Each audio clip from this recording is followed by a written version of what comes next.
ಇದೇ ತರ ಮಾಡಿಬಿಟ್ರೆ ನಾವು ನಿಮ್ಮ ಆಫೀಸ್ ಮುಂದೆ ಬಂದು ಇಶೆ ತಗೊಂಡು ಬಂದು ಮಕ್ಕಳ ಮರಿ ತಂದ್ರೆ ನಾಳೆ ಬರ್ತದೆ.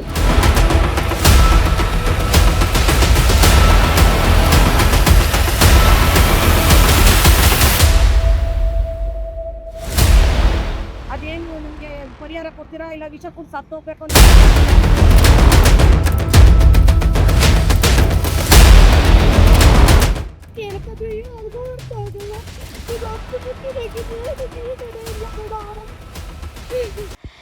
ಹಾಸನ ನಗರಸಭೆ ಮಹಾನಗರ ಪಾಲಿಕೆಯಾಗಿ ಮೇಲ್ದರ್ಜೆಗೆ ಏರ್ತಾ ಇದ್ದಂತೆ ಅಭಿವೃದ್ಧಿ ಚಟುವಟಿಕೆಗಳು ಚುರುಕುಗೊಂಡಿವೆ.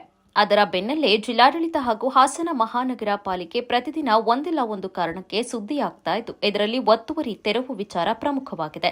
ಇತ್ತೀಚೆಗೆ ಸ್ವಚ್ಛತೆ ಹಾಗೂ ಸುರಕ್ಷತಾ ದೃಷ್ಟಿಯ ನೆಪ ಹೇಳಿ ರಸ್ತೆ ಬದಿ ಅಂಗಡಿಗಳನ್ನು ತೆರವುಗೊಳಿಸುತ್ತಾ ಇರುವ ಮಹಾನಗರ ಪಾಲಿಕೆ ಬಡವರ ಹಾಗೂ ಬೀದಿ ಬದಿ ವ್ಯಾಪಾರಿಗಳ ಹೊಟ್ಟೆ ಮೇಲೆ ಹೊಡಿತಾ ಇದೆ ಎಂದು ಬೀದಿ ಬದಿ ವ್ಯಾಪಾರವನ್ನೇ ಜೀವನವನ್ನಾಗಿಸಿಕೊಂಡಿರುವ ನೊಂದ ವ್ಯಾಪಾರಿಗಳು ತಮ್ಮ ಅಳಲು ತೋಡಿಕೊಂಡಿದ್ದಾರೆ.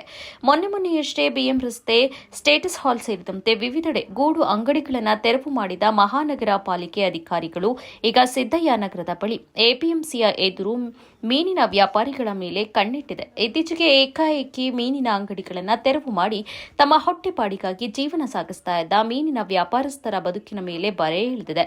ಮಹಿಳೆಯರು, ವಿಧವೆಯರು, ತೀರಾ ಬಡ ಕುಟುಂಬಗಳು ಪ್ರತಿದಿನ ಡ್ಯಾಂನಲ್ಲಿ ಬೆಳಗಾಗುವ ಮುನ್ನ ಮೀನು ಹಿಡಿದು ಹತ್ತಿರದ ಹಾಸನಕ್ಕೆ ತಂದು 100 ರೂಪಾಯಿ ಲಾಭಕ್ಕಾಗಿ ವ್ಯಾಪಾರ ಮಾಡುವ ಈ ಕುಟುಂಬಗಳು ಈಗ ಅಂಗಡಿಗಳನ್ನು ಕಳೆದುಕೊಂಡು ಅಕ್ಷರಶಃ ಬೀದಿಗೆ ಬಿದ್ದಿವೆ. ಈ ಸಣ್ಣ ವ್ಯಾಪಾರವನ್ನೇ ನಂಬಿಕೊಂಡು ಮಕ್ಕಳ ವಿದ್ಯಾಭ್ಯಾಸ, ಕುಟುಂಬಗಳ ಜೀವನ ನಿರ್ವಹಣೆ ಮಾಡ್ತಾ ಇರುವ ಮಹಿಳೆಯರು ಇದೀಗ ಜಿಲ್ಲಾಧಿಕಾರಿಯ ಬಳಿ ನಮ್ಮ ಹೊಟ್ಟೆಯ ಮೇಲೆ ಹೊಡೆಯಬೇಡಿ ಎಂದು ವಿನಮ್ರವಾಗಿ ಮನವಿ ಮಾಡಿ ಕಣ್ಣೀರಿಟ್ಟಿದ್ದಾರೆ. ಹಾಸನ ಜಿಲ್ಲೆಯಲ್ಲಿ ಮಾಡ್ತಾ ಇರುವ ಕೆಲಸವನ್ನ ಎಲ್ಲರೂ ಒಪ್ಪೋಣ, ಆದರೆ ಈ ತೆರವು ಕಾರ್ಯಾಚರಣೆ ಕೇವಲ ಬಡವರ ಬೀದಿ ಬದಿ ವ್ಯಾಪಾರಿಗಳಿಗೆ ಮಾತ್ರ ಅಥವಾ ಫುಟ್ಪಾತ್ ಹಾಗೂ ರಸ್ತೆಗಳನ್ನೇ ಒತ್ತುವರಿ ಮಾಡಿರುವ ದೊಡ್ಡ ದೊಡ್ಡ ಹೋಟೆಲ್ ಹಾಗೂ ಚಿನ್ನದ ಮಳಿಗೆಗಳು ಹಾಗೂ ಇತರ ದೊಡ್ಡ ವ್ಯಾಪಾರಿತರಿಗೂ ಅನ್ವಯಿಸುತ್ತದೆಯೋ ಎಂಬುದೇ ಯಕ್ಷ ಪ್ರಶ್ನೆಯಾಗಿದೆ.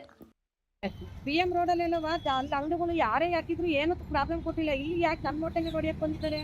ಈಗ ಈ ವಿಜಯನಗರದಲ್ಲೆಲ್ಲವ ಅಂಗಡಿಗಳು ರೋಡ್ನಲ್ಲೇ ಅಂಗಡಿ ಹಾಕೊಂಡು ಕೂಗ್ತಾರೆ, ಅಲ್ಲೆಲ್ಲ ಪ್ರಾಬ್ಲಮ್ ಇಲ್ಲ. ಇಲ್ಲಿ ನಾವು ಹಾಕತ್ತ ಮಾತ್ರ ಪ್ರಾಬ್ಲಮ್ಮ. ನಮ್ಗೆ ಯಾಕೆ ಇಷ್ಟೊಂದು ಇದು ಟಾರ್ಚರ್ ಕೊಡ್ತಿದ್ದಾರೆ? ನಾವು ಅವಾಗಿಂದ 20 ವರ್ಷದಿಂದ ಇದೇ ಜೀವನ ಮಾಡ್ಕೊಂಡು ಹೋಗ್ತಿರೋದು. ನಾವು ಮಕ್ಕಳು ಸಾಕೊಂಡು ಗಡ್ಡ ಗುರ್ತಾದ್ರೆ ಇಷ್ಟರಲ್ಲೇ ಜೀವನ ಸಾಗಿಸ್ಕೊಂಡು ಹೋಗ್ತಾ ಇದೀವಿ.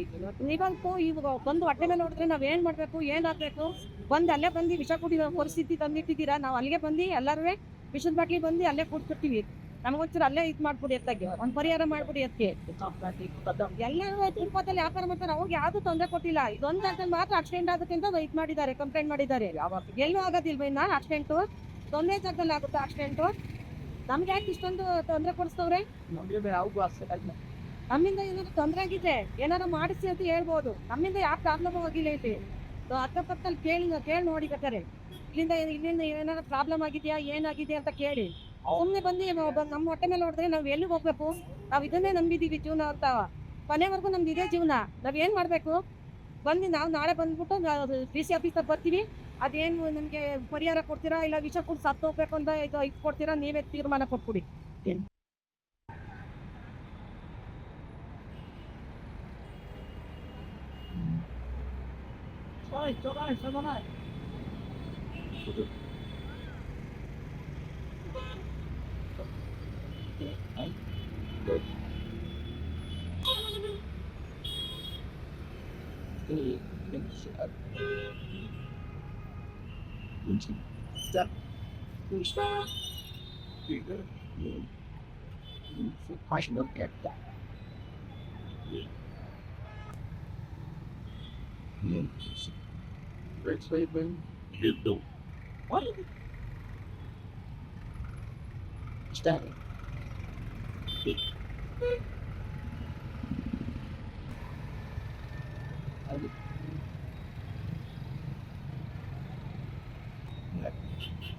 Go have one at a cafe.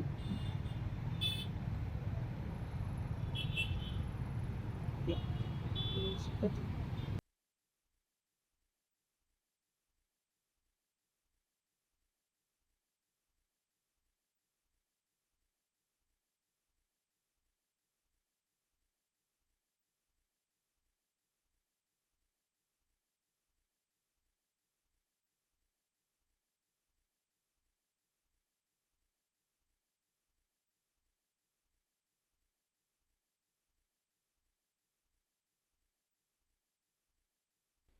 10 ವರ್ಷದಿಂದ ವ್ಯಾಪಾರ ಮಾಡ್ತೀವಿ ಸರ್.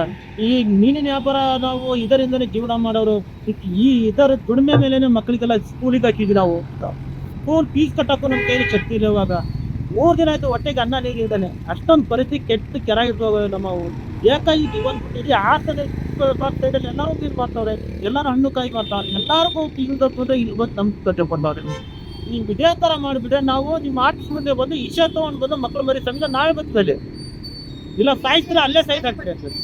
ನಮ್ಗೆ ಏನೋ ನಾವೇನು ದೊಡ್ಡ ಆಫೀಸ್ ಬರೋಲ್ಲ. ದಿನನಿತ್ಯ ಮೀನು ಹಿಡ್ಕೊಂಡು ಬಂದು 4 kg ಮೀನು ಮಾರ್ಕೊಂಡು 2 ಗಂಟೆ ವ್ಯಾಪಾರ ಮಾಡ್ಕೊಂಡು ಹೋಗೋ ಜನ ನಾವು. ದಿನನಿತ್ಯ ಬಂದು ಇದೇ ತೊಂದರೆ ಕೊಂಡ್ರೆ ಈ ಕೈ ಮುಗಿದು ಇದೊಂದು ಸಹಾಯ ಮಾಡ್ಕೊಳ್ಳಿ ನಮಗೆ. ಫುಟ್ಪಾತಲ್ಲಿ ಎಲ್ಲ ಒಂದು ಸೈಡ್ಗೆ ಜೀವನ ಮಾಡೋಕ್ಕೆ ಒಂದು ದಾರಿ ಮಾಡ್ಕೊಳ್ಳಿ. ನಮ್ಮ ಜೀವನ ಯಾವುದೂ ಇಲ್ಲ. ನನಗೆ ಗಂಟ ಎಲ್ಲ ಮಕ್ಕಳಿದ್ರು ಇದ್ದಾರೆ. ನೋಡಿ ಬರ್ಬೇಕಾರೆ ನಮ್ಮ ಪರಿಸ್ಥಿತಿನ ಗಂಟೆ ಹೇಳ್ತಾನೆ ಒಬ್ಬಳೆ ಒಂದು ಸಾಗಿದ್ದಾರೆ. ನನ್ನ ಸೊಗರು ಗುರಾಜಿ ಸ್ಕೂಲಲ್ಲಿ ಓದಿಸ್ತಾ ಇದ್ದೀವಿ. ಒಬ್ಬರು ಇಲ್ಲೇ ಓದ್ತಾ ಇದ್ದಾರೆ ಮಾಡಿದ ಸ್ಕೂಲಲ್ಲಿ. ನಮ್ಮ ಪರಿಸ್ಥಿತಿ ಹೇಳ್ತದೆ ಯಾರಿಗೂ ಅರ್ಥ ಆಗಲ್ಲ. ಇದು 10 ಮುಟ್ಟಿದಾಗಿದ್ರೆ ಇದು ಜೀವಿತನೇ ಇಲ್ಲ ಬೇಡ. ನಮ್ಮನೆ ಬಂದು ನೋಡ್ಬಂದಿದ್ದೇವು. ವ್ಯಾಪಾರದಲ್ಲಿ ನಮಗಿದೆ ಒಂದೇ ದಿವಸ ಮೇಡಮ್ ಯಾರು ಅನುಕೂಲ ಇಲ್ಲ. ಅಪ್ಪನ ಮನೇಲಿ ಸಪೋರ್ಟೂ ಇಲ್ಲ ನಮಗೆ. ಬಂದು ನೋಡಿ ನೀವು ಎಂತವ್ರಿಗೂ ಅಲ್ಲಿಗೆಲ್ಲ ಮಾಡ್ತೀರಿ. ನಮ್ಮಲ್ಲಿ ಹೋಗಿ ಎಲ್ಲ ಮಾಡಿ ನಾವೇನೋ ಫುಟ್ಪಾತ್ ಸೈಡಲ್ಲಿ ಕೂತ್ಕೊಂಡು ವ್ಯಾಪಾರ ಮಾಡ್ತಾ ಇದ್ದೀವಿ. ಬಂದು ನೋಡಿ ಮೇಡಮ್ ನಾವು ಕೆಲಸ ಕೊಡಿ, ನಾವು ಹೋಗಿ ನಿಮಗೆ ತೊಂದರೆ ಕೊಡಲ್ಲ. ಎಲ್ಲೋ ಆಗುತ್ತೆ ಬಂದಿದ್ದು 1 ಊರು ಹೇಳ್ತಾರೆ. ಒಂದ್ಸಲ ಅರ್ಥ ಮಾಡ್ಕೊಳ್ಳಿ ಮೇಡಮ್ ಅವರೇ. ನಾವು ನಾಳೆ ಬಂದು DC ಆಫೀಸ್ಗೆ ಬರ್ತೀವಿ ಮೇಡಮ್ ಅವರೇ. ನೀವು ಜಾಗ ನಮ್ಗೆ ಕೊಡೋಗಂಟು ನಾವು ಅಲ್ಲೇ ಹೇಳ್ತೀವಿ. ಯಾಕಂದ್ರೆ ನಮ್ಮ ವಿಷಯ ತಂದು ಕೊಟ್ಬಿಡಿ. ಕುಡ್ದು ನಾವು ಹಸು ಬರೀ ಎಲ್ಲ ಬಂದು ಕುಡ್ದು ಅಲ್ಲೇ ಸಾಯ್ತೀವಿ ಬೇಕಾರೆ.